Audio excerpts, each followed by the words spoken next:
नमस्कार, India post news में आपका स्वागत है। बिहार विधानसभा चुनाव की बात करते हैं। सीट बंटवारे को लेकर महागठबंधन में घमासान।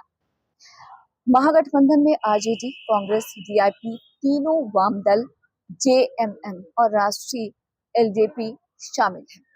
कांग्रेस पार्टी जहां साल 2020 के विधानसभा चुनाव की तरह ही 70 सीटों पर चुनाव लड़ना चाहती है, तो वहीं दूसरी ओर बात करें सीपीआई माले ने 40 और वीआईपी ने 60 सीटों पर अपना दावा ठोका है। वीआईपी ने तो पिछले विधानसभा चुनाव की अगर बात करें तो वीआईपी ने पिछले विधानसभा चुनाव में एनडीए गठबंधन के साथ 11 सीटों पर चुनाव लड़ा था। निषादों की राजनीति करने वाली विकासशील इंसान पार्टी यानी कि वीआईपी के संस्थापक मुकेश सहनी सन ऑफ मल्लाह के तौर पर आपको बता दें कि पॉलिटिकल सर्कल और अपने समर्थकों में मशहूर है। इस समय अगर बिहार की हम बात करें तो बिहार की सियासत पे सबसे ज्यादा निगाहें उन्हीं पर टिकी हुई हैं। दरअसल बीते विधानसभा चुनाव से ठीक पहले मुकेश सहनी तेजस्वी यादव के साथ एक प्रेस कॉन्फ्रेंस में दिखाई दिए। उस दौरान उन्होंने महागठबंधन को वो छोड़कर चले गए थे। वीआईपी आपको बता दें कि वीआईपी ने मुजफ्फरपुर, इसके साथ ही दरभंगा, चंपारण, समस्तीपुर, बेगूसराय, वैशाली, सहरसा, खगड़िया समेत कई जिलों की विधानसभा सीट के लिए दावेदारी पेश की है। आपको ये भी बता दें कि मुकेश सहनी की पार्टी ने बांका, जमुई, बक्सर, किशनगंज जिलों में सीट नहीं मांगी है। महागठबंधन में कांग्रेस 70 सीटों पर फिर से चुनाव लड़ना चाहती है, तो वही दूसरी ओर अगर बात करें तो पार्टी इस बार स्ट्राइक रेट पर खास तौर पर ध्यान दे रही है। पिछले चुनाव में कांग्रेस पार्टी को 9.48% वोट मिले। बिहार प्रदेश महिला कांग्रेस की अध्यक्ष सरवर जहां फातिमा बीबीसी से बातचीत करते हुए कहती हैं कि हम लगभग 70 सीटों की मांग कर रहे हैं, लेकिन तैयारी सभी 243 सीटों पर है।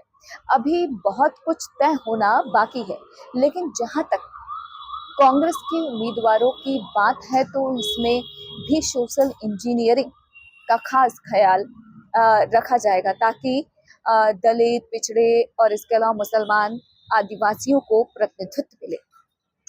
आरजेडी की अगर बात करें तो इस पूरे मामले पर आरजेडी प्रवक्ता चित्तरंजन गगन भी कहते हैं कि दरअसल महागठबंधन के बीच अच्छा तालमेल है, दिक्कत की कोई बात नहीं है, सब कुछ ठीक ठाक है। लेकिन सीपीआई माले की अगर बात करें तो वो भी 40 सीटों पर अपनी दावेदारी ठोक रही है।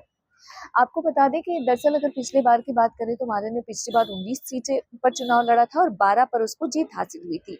मगध और शाहबाद के इलाके के साथ साथ माले को सिवान, कटिहार और इसके अलावा चंपारण में भी जीत मिली थी।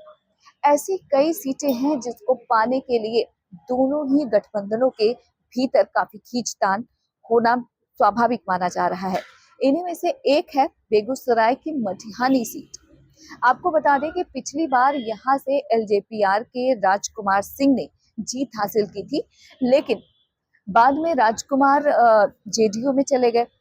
आपको ये भी बता दें कि एलजेपीआर के लिए ये उसकी जीती सीट मानी जाती है, लेकिन राजकुमार सिंह क्योंकि वो जनता दल यूनाइटेड में चले गए, अपनी उम्मीदवारी का वो वहां से लगातार दावा कर रहे हैं। वहीं महागठबंधन ने इस सीट को लेकर कांग्रेस और इसके अलावा सीपीएम के बीच खींचतान लगातार बना हुआ है। पिछली बार की अगर बात करें तो पिछली बार इस सीट पर सीपीएम तीसरे नंबर पर रही थी। इसी तरह खगड़िया की अगर बात करें तो खगड़िया जिले की अलौली सीट बीते चुनाव में राजग के रामवृक्ष सदा ने जीती थी, लेकिन ये सीट महागठबंधन में शामिल हुए पशुपति पारस अपने बेटे यशराज पासवान के लिए मांग रहे हैं। आपको ये भी बता दें कि दूसरी ओर अगर एनडीए की बात करें तो इस सीट को लेकर जनता दल यूनाइटेड और एलजेपीआर में खींचतान है। एलजेपीआर इसे अपनी पारंपरिक सीट मानती है, लेकिन पिछले चुनाव की अगर बात करें तो जनता दल यूनाइटेड की साधना देवी यहाँ पर दूसरे स्थान पर रही। इसके अलावा बेगूसराय की बछवाड़ा सीट पर सीपीआई और इसके अलावा कांग्रेस की कड़ी टक्कर होती रही। बीते चुनाव में बीजेपी के सुरेंद्र मेहता ने सिर्फ 464 वोट से सीपीआई के अवधेश कुमार राय को हराया था। कांग्रेस ये सीट अब की बार किसी भी सूरत में शिव प्रकाश गरीबदास के लिए चाहती है, जो कि कांग्रेस के दिवंगत नेता रामदेव राय के बेटे हैं। आपको बता दें कि शिव प्रकाश गरीबदास इस वक्त यूथ कांग्रेस के प्रदेश अध्यक्ष हैं और सबसे ज्यादा दिलचस्प तो सिमरी बख्तियारपुर सीट है, जहां से आरजेडी के यूसुफ सलाउद्दीन ने वीआईपी प्रमुख मुकेश सहनी को सिर्फ 1759 वोट से हराया था। यूसुफ सलाउद्दीन कांग्रेस के पूर्व प्रदेश अध्यक्ष महबूब अली कैसर के बेटे हैं। आपको बता दें कि मुकेश सहनी क्या इस सीट पर अपना दावा कर सकते हैं, बड़ा सवाल। इस सवाल पर मुकेश सहनी खुद कहते हैं कि हम यहाँ से भी चुनाव लड़ सकते हैं, क्योंकि पिछली बार हार लोजपा के चलते हुई थी।